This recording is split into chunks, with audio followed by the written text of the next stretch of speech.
इस वो अनुभव भी मतलब जो भी मैं बताने जा रहा हूँ ये अनुभव भी कि इतना भी कुछ मतलब विशेष नहीं है, पर हाँ आखिर अनुभव है तो बताना तो पड़ेगा ही क्या हुआ क्या नहीं। पूरी कहानी आपको जब तक नहीं बताऊंगा तब तक तो आप भी नहीं समझ पाओगे कि आखिर हुआ क्या है। मुझे अनुभव तो हो रहे थे, ये तो मात्र एक पूजा थी। अगर जब मैं साधना करूंगा तो पता नहीं क्या अनुभव आएंगे, क्या होगा क्या नहीं। तो मैं फिर जब मैं वो तस्वीर घर पे लाने के बाद मतलब मेरे घर वालों ने फिर से दोबारा मेरे लिए शादी के लिए रिश्ते देखने शुरू कर दिए थे। तो मैंने 2-4 लड़कियां देखी भी थी, उसमें से एक लड़की और भी थी मुझे पसंद आई थी, पर वो भी रिश्ता टूट गया। वो लड़की तो बहुत अच्छी थी, पर वो रिश्ता मेरे खुद की वजह से टूट गया। मैंने तोड़ डाला, क्योंकि हुआ ये था ना कि मैंने पसंद आने के जब पहली बार लड़की देखने गया, मैंने उसी दिन बताया था उन लोगों को, जो बीच में जो आदमी रहता है हमें लेके जाने वाला, उसको पहले पता था कि हाँ मुझे पसंद है। और मैंने उसको एक दिन भी दे के रखा था कि आप इसी दिन उनको बोल दो कि आप आ सकते हो मेरा घर देखने के लिए। तो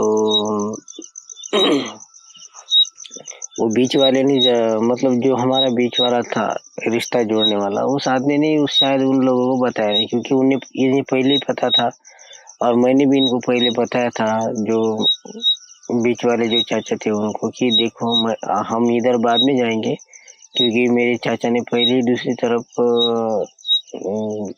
जाने का बोल के रखा था कि मतलब वो भी हमारे रिश्ते वाले है। तो उनको पहले उनको पहले बता दिया था कि हम ये संडे के दिन आ रहे हैं। तो इन्होंने बीच में चालू कर दिया कि नहीं हम जाएंगे, और आपने ही कहा था कि हम सिर्फ जाके आते हैं, देख के आते हैं, लड़की अगर तुझे पसंद आए तो ठीक है, हम उनको बोल देंगे कि 2-3 दिन रुको, उसके बाद तुम जाके चले आओ। तो अभी देखो, अभी वैसा ही हो रहा है जैसा मैंने पहले सोचा था, वैसा ही हो गया। अभी आप देखना, आप संभाल लेगा। मुझे तो लड़की पसंद है, फिर भी मुझे उधर जाना ही पड़ेगा, क्योंकि इससे इनकी इधर जाने से पहले उधर दिन दे के रखा था।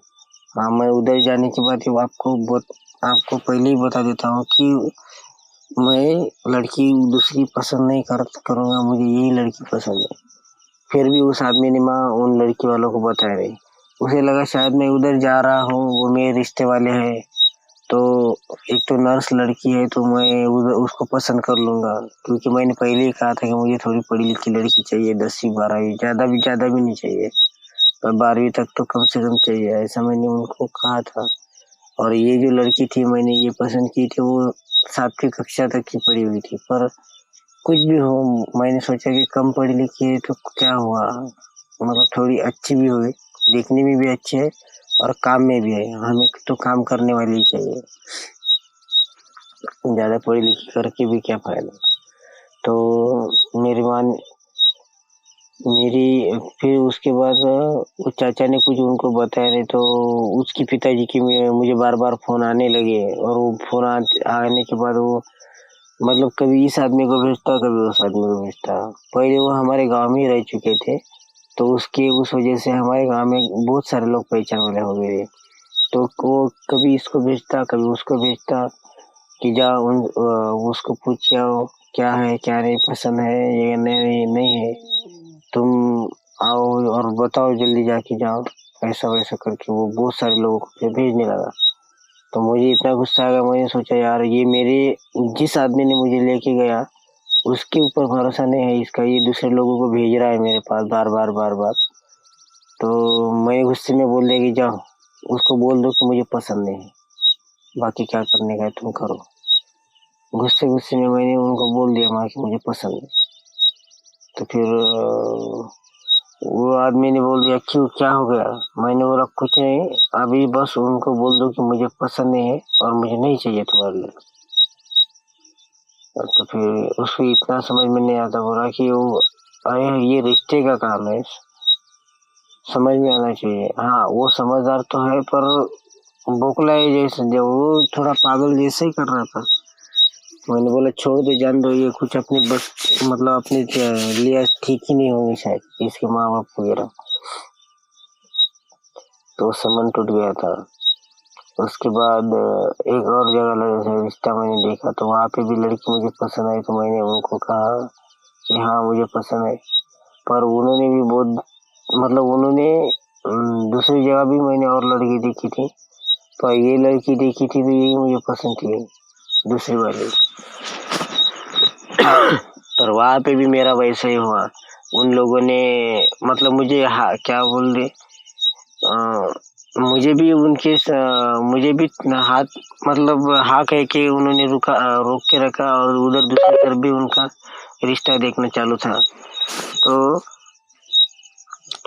उन्होंने क्या किया, मैं वो दूसरी तरफ उनको ठीक मतलब थोड़ा ठीक ठाक लड़का मिला होगा, या कुछ मुझसे थोड़ा अच्छा मिला होगा, पैसे वाला है वो, तो उन्होंने उनके तरफ ज्यादा ध्यान दिया, और मुझे कुछ ना कुछ बहाना बना के रोकने के लिए मजबूर कर दिया वो। तो मुझे बहुत गुस्सा है फिर वो, और फुल गुस्सा है कि यार मेरे साथ ऐसा क्यों होता है, मैं कभी भी कोई लड़की पसंद करता हूँ तो लोग इतने हल्के में क्यों लेते हैं। तो फिर मैंने कहा मैं अभी छोड़ ही दूंगा, मैं अभी फिर माँ से कहा कि माँ ये सब क्या हो रहा है, मुझे कुछ समझ में नहीं आ रहा। आज 15-20 दिन हो रहे ये लड़की देख के मैं आ गया, 15 दिन हो गए, फिर भी उनके घर वाले नहीं आ रहे, ना कुछ बता रहे बराबर। हाँ, इधर उधर से आ गए, फिर भी रोक के रख दिया उन लोगों ने, और भी दोबारा वो घर देख के चले गए मेरा, और बोले कि हाँ हमें पसंद है, सब कुछ पसंद है, तुम आओ बताओ क्या लेना है दहेज में वगैरह, ये सब बोलने के बावजूद भी उन्होंने उन लोगों ने रोक के रखा। कब फिर कहा कि नहीं होली होने दो, ये होने दो, हमारा ये थोड़ा काम है बच्चा है, ये होने के बाद फिर हम उसी काम में लग जाएंगे, ऐसा वैसा करके लड़की के पिता ने बहुत घुमाया। तो मैं इतना परेशान हो गया कि यार ऐसा क्यों कर रहा है, अगर इसको सब कुछ पसंद है तो सीधे सीधे बताता क्यों नहीं। जो हमारा बीच वाला आदमी था, मैं उसके उसके ऊपर चिल्लाता था, वो भी सोच रहा था, वो बोल रहा था कि मैंने पहली बार ऐसा रिश्ता देखा है, पहली बार मेरे साथ ऐसा हुआ, ये आदमी है या क्या है, मुझे भी समझ में नहीं आ रहा है क्या। उसको पूछू अगर तुझे पसंद नहीं है तो सीधा सीधा बता, तो वो बोलता नहीं हमें लड़का पसंद है, फिर भी बोलता है, फिर बाद में बोलता है हाँ थोड़ा ये काम है वो काम है, ये होने दो। मैंने बोला आपको तो उन्होंने सही बोला है ना कि मैं पसंद हूँ, हमारा घर पसंद है, क्या तुम आओ क्या नहीं आओ, तो एक काम करो बोला आप कि, तो वो बोले कि तुम एक काम करो, तुमको मैं नंबर देता हूँ, तुम ही बात करो। मैंने बोला मैं क्या बात करूँ, मैं मेरे चाचा को नंबर दे दूंगा, मेरे चाचा पूछ लेंगे। तो ठीक है बोले, फिर 2-4 दिन मतलब कम से कम उन्होंने 15 दिन देखने के बाद भी घुमाया मैं। तो किसको गुस्सा नहीं आएगा। मैंने सोचा, फिर माँ से कहा माँ ये सब क्या हो रहा है, मुझे सही से कुछ पता नहीं आ रहा, वो आदमी भी बता नहीं रहा उसका माँ बाप क्या है क्या नहीं, तो आप ही बताइए माँ क्या हो क्या रहा है, ये उनको पसंद भी है या नहीं। तो उसी दिन मेरे सपने में माँ आई मेरे चाची के रूप में, और मतलब मुझे संकेत मिल गया माँ से, और कहने लगी कि जाने दे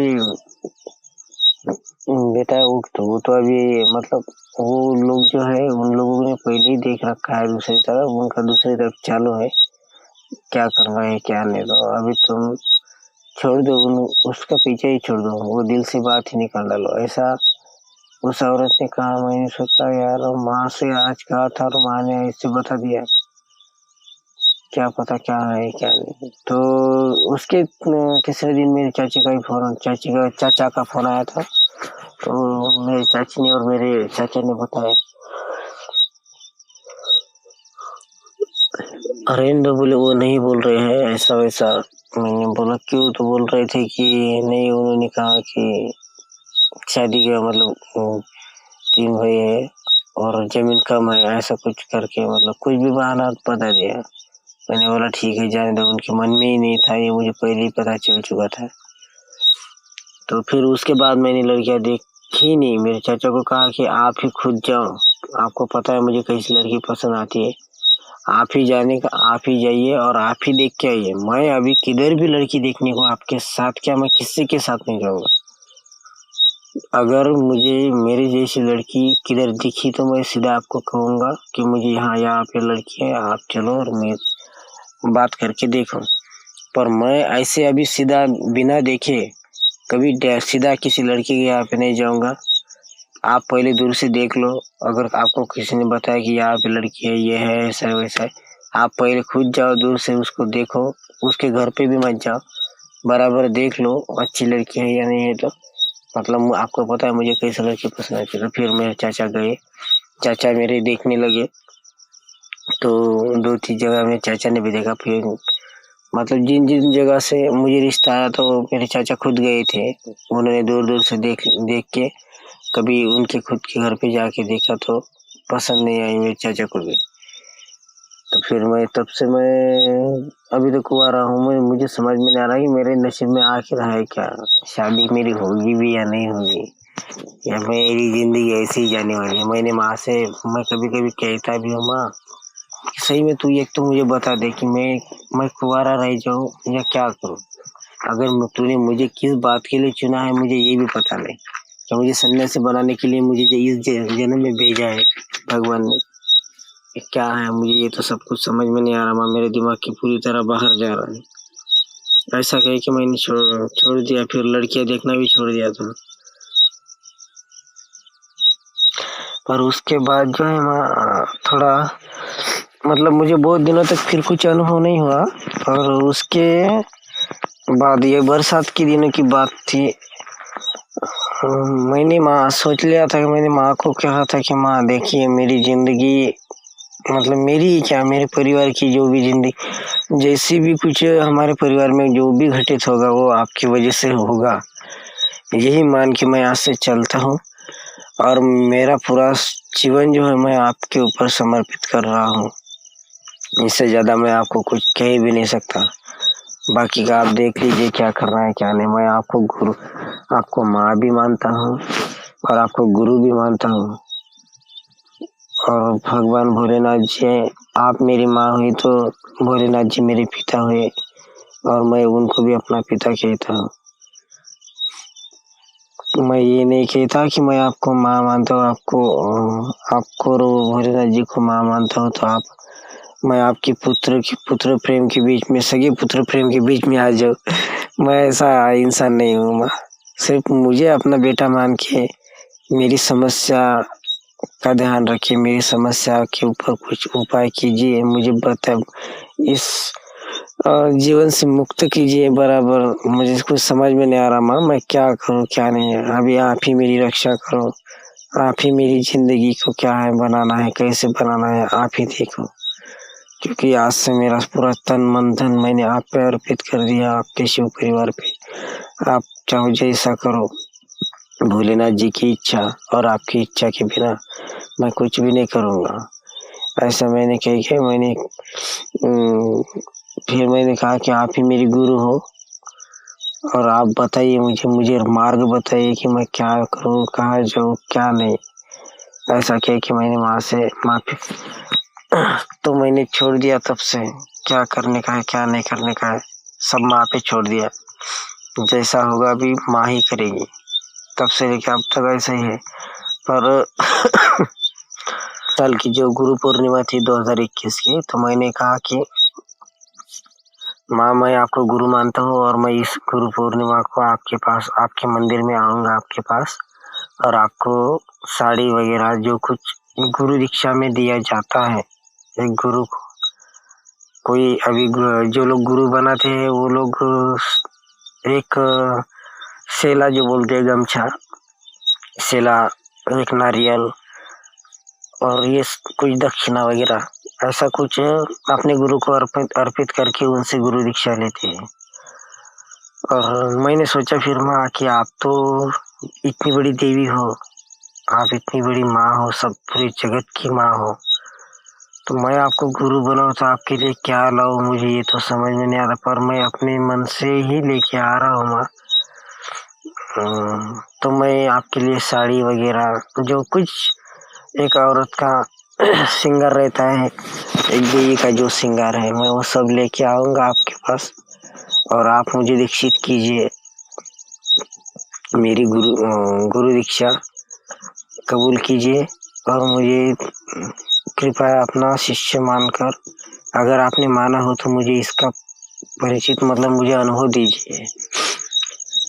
तो मैं समझ गया था कि जब मुझे ऐसा मैंने कहने के बाद माँ जब मेरे सपने में आने लगी, मतलब किसी किसी के रूप में, मैं कभी किसी दुविधा में पड़ गया तो मैं बोलता था, माँ मुझे बताइए कि मैं सही रास्ते में जा रहा हूँ या मैं गलत रास्ते में हूँ, मुझे क्या करना चाहिए क्या नहीं।